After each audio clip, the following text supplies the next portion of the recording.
Hello and welcome to this edition of Diaspora Central Spotlight. I am Gil Ingles, and with me today in the studio, ladies and gentlemen, he is the man that is revitalizing the life of world music in Houston, Texas. Babatunde Village Square is in the building. Babatunde, welcome. Hey Gil, how you doing? It's good to be back here. This is my second time, I believe. Yeah, your second time. Your first time was your profile, and this time it's all about Village Square. Did we talk about Village Square the first time? I think we talked a little bit about it. Yeah, that was when it was just starting. It was just starting. We're just conceptualizing it. And that was the beginning, dude, and that shows growth, right? Well, it is still growing, so there's still Indeed lots of room for improvement. But I'm grateful that we started and it's going. Right. I mean, third year though. Third show.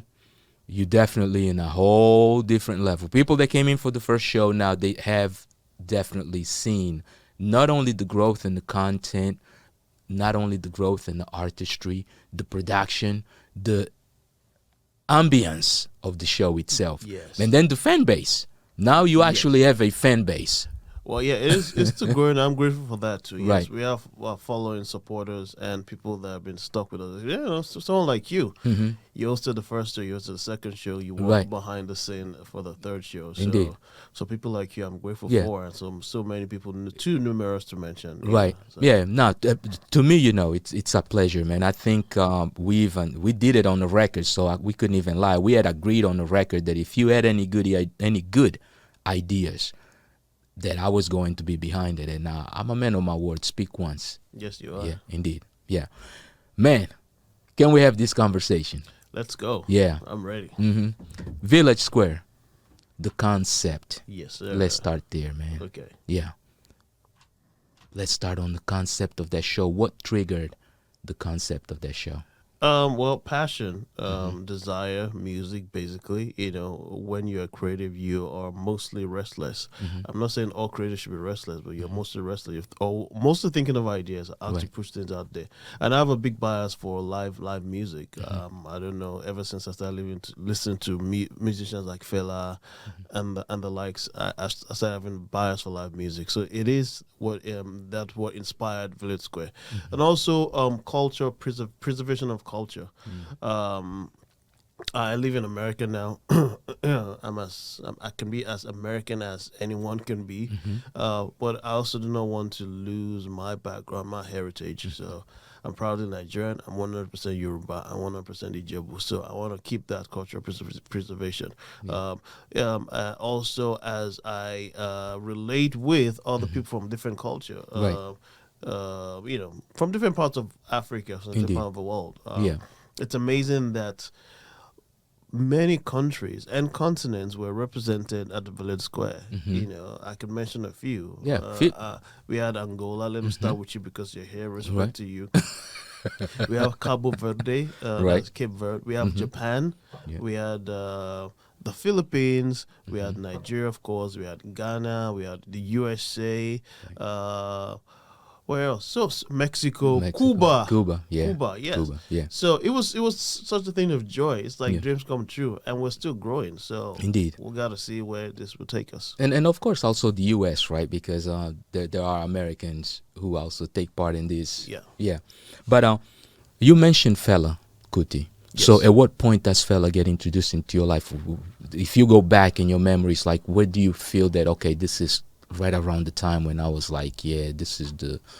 Oh yeah. This is the I can't remember how old my age then. My cousin would play Fela's records while we were doing house chores, mostly on Saturdays. Yeah, you know you gotta give the cousin's name, and this is a show where if you name someone, gotta give us names. Oh, of course, of course. Do you want me to mention him as we call him or his full name? Yeah, no, as you call him. All right, so his name is Sheson Arowolo. He's a chief right now in Ijero Ekiti. That's Nigeria. So Chief Sheson Arowolo. Shout out to you, big bros. Yeah. We call him Brasheson. Okay. See? Brasheson. Yeah. So he will play the music on Saturdays. He will play the music in a Volkswagen Beetle, Volkswagen Bug, cassette. As we, dropped me off at school, I would go around, play the music, and that's what kind of triggered that in me. I was like, wow, this music is good. This is authentic. This music is original. So that it was my father's record. My father had them, of course. Yeah. We were up to my father, my late father, that also introduced us to music. But my cousin was one that practically, indirectly, unknowingly introduced me or triggered that in me. So basically, your father brought in the essence, and your cousin took you outside. Your words are mine. Whatever word. Chief? Yeah, chief. Yeah, but one of the great things about that though is that of course the influence of family. When you talk about your father, your late father, right, and you just lost him. One of the key things that in today's families we see sometimes is the lack of that paternal influence, right? How important was that in your life? Oh, very, very important. My father was my best friend. Don't get me crying now because, No, it's okay so, to cry. He was my best friend, was a good friend of mine. We'll talk. We'll talk on a fatherly level, we'll talk on a friendship level, we'll talk on even a brother. On different levels, he would talk about things. He used to tell me, know little things about everything. Right now, I think he know a lot of things about everything, but know little things about everything. If I ask him a question, he doesn't know. Right. You asked me to do research, so I think I wisened up. I don't ask the question because I don't want to do the research. So he was a great man. He did his best. No one is perfect. He had his flaws, but it was a great man. He did his best to be as a good father to all of us. Also, it was very important to have him in my life. A big, huge guidance. Yeah, indeed. Now, growing up, did you grow up in one of those households where all the family lives in either in the same area, the same house, or in the same complex? How was it for you? Yes. Well, this is a nuclear family and a media family. Yeah, we were all together. Of course, we all grew up at different ages. We grew up to different schools and all that, and live with some people at some point. But we did not lose that family unit. We did not lose that family essence. So. I always look forward to when we're always together. We visited each other. We kept in touch. Gotcha. We'll still keep in touch. Yeah. How many siblings? I'm one of 8. So okay. Yeah. Well, where do you fall in between? I'm the third of 8. Oh man, yeah. So I'm the third of 8. So you got used to fighting for your attention. It's a complex story. Everybody got some kind of attention. We got it. If I didn't get it from my mom, I got it from my sister, my older sister. So it was just like that. Yeah. I don't know how we just did it to just be there. And not, of course, like I said, we're not perfect family. I don't want to spread my family dirty linen. No, not at all. We were good. We were good, I must say. No, there's the one thing, right? A family is perfect with its imperfections. Yes. Right. Yes. Because it is what it is, and it adjusts to what it is, right? And those imperfections is what makes a family. Exactly. Right? Yeah. But so fella is introduced to you by Chief. Of course, he takes you outside. Yes. Yeah. Now, you catch the bug. What is your first composition at that point? Are you already composing? Are you writing? I want to understand what is going on in your mind as you're going through, because inspiration would drive us to places where we sometimes, to new waters to charter, right? Yes. Yeah. So where are you going? It's a full story. I think I want to do a special about my story because at that time, I was 10, 11, 12-ish, so I was still growing. Yeah. I knew I loved music. I knew I had affinity for music, but I didn't understand what music composition is.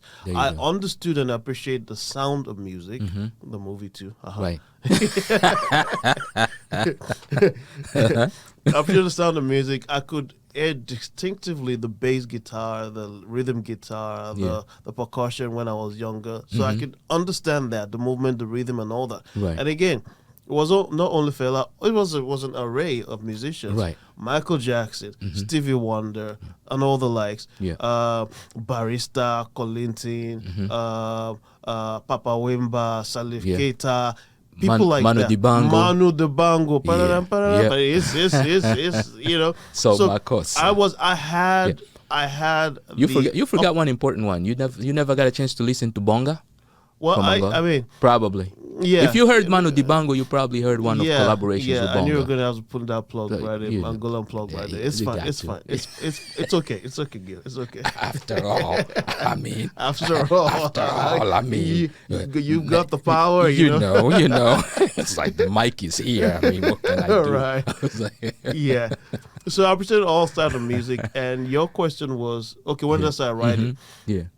Well, I did not appreciate know I could write until I started college. So I went to Lagos, came back, joined the church. Thank God for my sister that introduced me to the church. Is it okay to mention the church name? Yeah. Okay, it's called Redeemed Christian Church of Jesus Embassy. It's back in Ibadan. I got into church and I was like, oh my God, this is music, And you forgot to mention the sister's name. My sister, Tosi, we call her Mama T. Mama T. Mama T. Yeah, shout out. So, shout out to Mama T. So, we go to church and, I was like, oh my God, this is good music. And I joined the choir and then they kept going, and I went to the teens church, and I came back to the bigger church, and then I started leading worship, and then it was not until my pastor said, well, be you, Pastor Francis. Big ups to you, sir. Yeah. Be you, because, there's a tendency for us to want to be like other people, Some people are very good at fast songs and all that. If you know me, mine is mid-tempo, I love it. I can do it. But, my preference, my personality, the one that suits my personality is that. Yeah. And then he would give us examples like when he was growing up, when they were playing fast song, Michael Jackson song, no. Yeah. But when they were playing Teddy Pendergrass, the slow ones, that's where he grew affinity to and all that. So he was a soul music kind of guy. He was a soul music kind of guy. It was like, be you, be yourself. And and I started thriving in my own, the music is my own lane. Yeah. As I write a song. So my first major composition that I remember was Brain Up. And that song has taken a life of its own, different variation. Indeed. We sang it at the last Village Square. It was, give yourself some brain, the one we did with the and all that. But it was a slower version. Yeah. So now you have several versions. I have several versions. Right. Yeah. I have several versions. Which is a good thing. So with that, let's go into our first break and take a look at some of the content that Babatunde has out there. And of course, take a look at that Village Square, that event that you do not want to miss, that happens once every year, right at the beginning of May or April. At the end of April. End of April. At the end of April. My birthday, April. Right. Which at the end of April, right? Yes, sir. Obrigado. All right, let's go into this break and we'll be right back. Don't no do no good. If you want help, you better help. If you know we help, no help. Come on. I remember some time ago, I carry my matter, go meet the scene for house. Now so I talk everything for ground. I say I need help with so and so. Now so he turned to come tomorrow. Come tomorrow. Organo day. It's just travel. It's just me time. I call number no go. Put it no go. I just tired. See what I love. Tell your mommy, tell your daddy, tell your uncle, tell your auntie.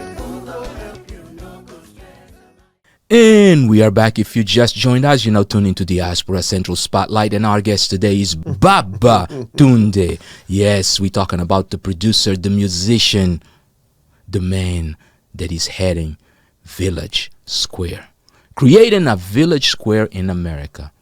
Diaspora, stand up. Stand up, stand up. Babatunde is in the building. Yes, sir. Yeah. So eventually you start your compositions. Getting into bands is something that at times happens. One of the few things that you mentioned on the first portion of this interview that were sort of important, you mentioned family, church. Correct. Let's talk a little bit about school. All right. What do you want to know? That was like, how did school influence your artistry, and how important was it? Well, I mean, from different perspective, resilience, friendship, heartbreak, Gotcha. insecurities, just life generally. Because when you're growing up and you're interacting with other children, it's a crazy world out there. That's I look at these kids and I say, how did I survive it? How did I make it out? Because I was crazy, right. and then dealing with other crazy kids and all that. So it taught me resilience. It taught me friendship. Right. It taught me support. Me supporting people and people supported me. Some people were not there for me, not because they didn't want to, but they couldn't. They didn't understand it. Right. Some people were there for me. Yeah. There were betrayals. All sorts of stuff. You know, these kids growing up. Right. It's the test of life. Yes. Yeah. And it's all part of life. Test of life. Now, did you go to one of those schools? Because I know that Nigeria, being the part of the British system, you guys have like these schools where people get sent out and live at the school instead of being at home and going to boarding school. Yeah, boarding school. There you go. That's the right term. Oh yeah, my primary school, that's elementary and middle school, was a primary school, was a day school. So you were at home. I commuted. Yeah, we got dropped off and got picked up. Got you. And then my secondary school was a boarding school. That's the first part. And then my father wanted me close because I failed my class. So it just transferred me from a boarding school to a day school. Okay. Where he would have more manage interactions. So yeah, that was it. And my primary school was a private school, was a Catholic school. My secondary school was a paramilitary school, command secondary school. So we had civilians teachers, we had military teachers. Our principal was a colonel. Oh wow! So you remember the name? We had well, my principal, my commandant, that's what we called him. From secondary school was Colonel Yusuf. That was a boarding school. For the life of me, I can't remember the one that. Wow. I'm sure it would He'll come back. He'll come back. So my father was in the army, so I was used to it. So you are a military kid. Yeah, I'm a military kid. Yeah. So discipline for you is something very normal. Oh yes, it was normal. But I got disciplined with love. Yeah. So. Oh no, I mean that's part of the process. I mean, me too. I know what that means right now. Sometimes on Saturday mornings, it was like, you know what? Although there's no need to, you gotta go in the closet, get everybody's shoes out, and shine them all. Right? Yeah. Part of discipline, right? After you make the bed, and up to today, after you make the bed, and that's the reason why I make beds real well. It's like there'll be no wrinkles in those bed sheets. That's how stretched out they'll be. And those processes, when you tight. Oh yeah, and you should be tight. They're very important. My father, I polish my father's shoes. I'm not gonna tell anyone, but I can polish. I'm good. There you go. Hey, listen. Those are the lessons of life, because after all, polishing shoes is just a metaphor to really learning how to polish life. Life, yeah. You gotta stick with it. Indeed. If it doesn't look shiny. Indeed. And you start going again, like wax and wax and wax. So Indeed. You remember correctly. There you go. Left and right. Yeah. Now, one of the things that you're definitely doing with your brand, I mean, Village Square, of course, is just one of them, but you now have really become an institution, right? Or you are becoming, let's say you are becoming an institution, because you have several brands now. You got Village Square, which is one. You have the other one that you do online. We have Babatunde and Friends, that's the band. Which is the band. And we have Iriajo, that's the journey, that's the documentary. People telling their stories, and indeed, Yeah. And now, I mean, I don't know if it is accidentally or incidentally. I mean, in all honesty, I think who go help you, don't stress you. That's about to become a brand on its own. Oh yeah. It's growing legs, dude. I'm just watching. I'm watching this thing grow legs and kind of take a life of its own. You watching yourself in the video? Listen, I appreciate the cameo, brother. Well, thanks for being part of it. You have to go ranch Texas. You know me. That's been my look since I got here. But I tell you what, though, now it's like, and maybe I should say probably Beyonce went on and popularized that look. Now after Cowboy Carter, everybody now profiling their cowboy boots. And remember, at one point they used to laugh at me like, what in the world, this dude always with cowboy boots and dressed like a cowboy. Now that look is whatever. So we're gonna flip something new for the next we thing. just gotta keep going. Yeah, but the cameo on that video, man, the video was nice. The video is really nice. The song is nice, of course. You mentioned starting to write around college. That's when you start writing. Correct. When do you write the first song that actually solidifies you, in your perspective, to you? And I'm not saying what the fans thought, oh, this is a hit, this is good. The one that to you really said, you know what, yeah, I got something. Well, I mean, Gil, to be honest, I cannot tell you because I write basically, if I'm in the right sense or not, I'm able to write every day. Okay. Because it just comes, tune just comes. Right. So I cannot tell you that this is it, but I will always never forget the first one, the first major one. Yeah. Is that and one. That's the one that puts you on the radio, put you out there. Yeah, put me on the radio, put me out there, put me on stage. Shout out to Big Bolaji of blessed memory right now. He passed away. I remember that song. I sang that song at, that's a lot of story, at a concert. The concert was recorded. The CDs were sold. I was in so many people's houses, right, and on TV and all that. People say, "Oh, this is the guy," and all that. So I was like, "Cool, that was cool." I didn't make money out of it, but you're becoming a household name. People, oh yeah, I would travel from one city to another. I said, "I saw you. We bought the CD. Oh yeah, hi," And I didn't take it seriously. I was just like, "I'm guy that other person to sing." Right. And then Big Bolaji of blessed memory, I went with him to an event. That man would share his stage with anybody. Anybody. He believed in the power of influence. Exactly. It was like, come on, let's go. And we went, and then he asked me to sing, and I sang at a university. If you sing at a university, it's either you make it or they boo you out, just like Apollo. So that's it. I was like, okay, this is a test. And I sang it, and I had like a standing ovation, and I became very popular in that school. Yeah. And all thanks to God and thanks to Big Bolaji, I'll never forget the gesture. Yeah. Things like that. So that's the first song. It's called Brain Up. Right. And the song that has different variations. Yeah. So. Yeah. Indeed. Yeah. But now we on a whole different level. I mean, this is a guy who's actually even serving a bigger function here in the diaspora, and I kind of want to touch base a little bit on that because your role now is kind of shifted a little bit. Of course, you are, I guess, technically an educator, but you now serve in a different role in which you really engage in culture into the role that you play with some of the educational institutions here in Houston. You want to talk a little bit about that? Yeah, education is I have a psychology background. I taught science for a little bit until I stepped away, but I'll be back. I can never. I think in some sort of way, though. In some sort of way. Right. So I do. So right now I do culture preservation, and I've worked with 3 major universities in Houston: University of Houston downtown, University of Houston Central Campus, and I had like an appearance with Rice University from their one of the student organization there. Right. So I am on the beck and call from University of Houston whenever needing anything, and University of Houston Central Campus there too.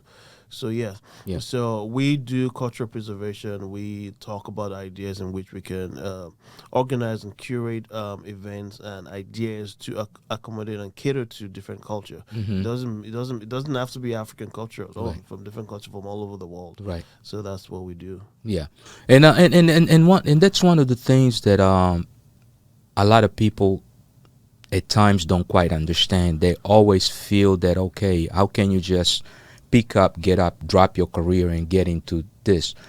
But sometimes you have to create a pathway to where you're trying to get from where you're coming from. And in my personal opinion, I believe that that's one of the things that you are doing, and you're doing it well. But we all also know that it's not easy. It is not easy. Right? It wasn't an easy decision to make. Yeah. And I would never advise anyone to make such a decision. It's a personal decision. Right. If you want to do it, do it. If you don't want to do it, it's up to you. I'm not, so I'm not one of us say, go, leave everything and go. No. Right. It's a personal decision. It's very risky. It can be very challenging. It can be, but. Yeah. Now, if there are any tips or anything that you can give to someone who may find themselves right now in that at that fork of the road where they kind of gotta make that decision, some of the things that that are definitely necessary for you to do to ensure that you succeed, what would those be? Oh wow, leverage on collaboration, because you can't go do it alone. Right. Find people that are doing it and collaborate with them so you can learn from them. That will help you go faster. I mean, that is one lesson I've learned over the years. Right. And then, ask people for help. Ask for help. Ask for help. You will burn out. Indeed. If you keep going by yourself. Right. So there's the little things I got to say. There's more, but, ask for help. And then plan Always. well. Plan well. If you can save up, save. Because manage your money. Manage your money because music is expensive. Blipping expensive. Yeah. Yeah. and if there is one thing that you believe that the audience, the community, the fans, everyone can do to assist artistically or individuals in the position where you are, what would that be? Assist. Well, listen to the music. Like, share, listen to Diaspora Central. Yeah. Because it goes a long way for people to just like and comment and participate. So I think that goes a long way. Of course, buy our merchandise, Right. come to the shows, support local artists. I'm very big on that. Support local artists. Right. You mentioned Beyonce. Very creative woman. Right. She's done well for herself. But she's big. She has billions of. She has lots of money. Right. Some of us don't have as much money. Yeah. So that $10, $5 ticket that you come for, it goes a long way. Indeed. So spread the love. Yeah. Go to Beyonce in June, and then come to ours in other months. Right. So yeah, I understand what you said about Beyonce today, right? She has all that money, but she had to build up also to that point. She built up, and she has a very good support system. Indeed. Underground support, and I'm grateful. I'm never gonna lie. Right. People like you, Dabo, all over the places that I have to snap and say, you guys are there, and you don't charge me. You don't. Tribe. You don't. Tribe. It's a community. Yeah. So.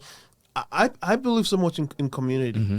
Be there for other people. Right. When you have events, we'll be there. When other people have events, we'll be there. Let's support each other. Indeed. Ubuntu. Yeah, there you go. Because we are. There you go. And you have a song about it. Yes, I do have a song about it. And you have a song about it. So what can we expect from Babatunde in the next few months? Oh, wow. We're working, like you said, the different brands that we have. The Village Square is in the planning stage for next year. The dream is for us to do 2 shows a year. Okay. So we can do it. So if you miss once, you can miss the other. So piling one more on the deck now. Yeah. One in the spring or thereabout, and one in the fall. In the fall, okay. Spring and fall. So. There you go. And that's no winter shows. Yeah. Yeah. Okay. So that's Village Square. Yeah, that's Village Square. Babatunde and Friends are working right now on a collection of songs featuring people from different countries and different culture, and it's gonna be like a little EP. Gotcha. Of 3 songs. So oh snap, man! Let me tune up my fingers and my something so I can do my little something. Maybe I get a cameo on this CD. Yeah. And as a matter of fact, you just released an EP also. Yeah, it's a single. Who Grew Up No Go Stress You. It's all on all streaming platforms. All you just need to do is to type in Babatunde140 or go to Babatunde140.com and you get the links over there. So we're working. Music is in us. We just keep moving, and then we have the Area Joe special too, where we're gonna go and interview people. We're gonna get to you soon. You go. You're gonna hear from our producers. There you go. He's coming with the team. Yes. Now one of the important things that you mentioned here, you write every day. I said I'm able to write every day. You're able to write every day. I can Are you disciplining? Are you disciplining yourself to do that every day though? Because that's what you do now for a living. Yeah, I don't, because I'm not gonna lie that I do. The tunes come, but I don't. At first, because there's a lot of moving parts to it. Right. You gotta do interviews like this. Yeah. You gotta, Yeah. So as we're life is still moving, and you still gotta find yourself. You gotta simultaneously balance things. So, yeah, of course, when the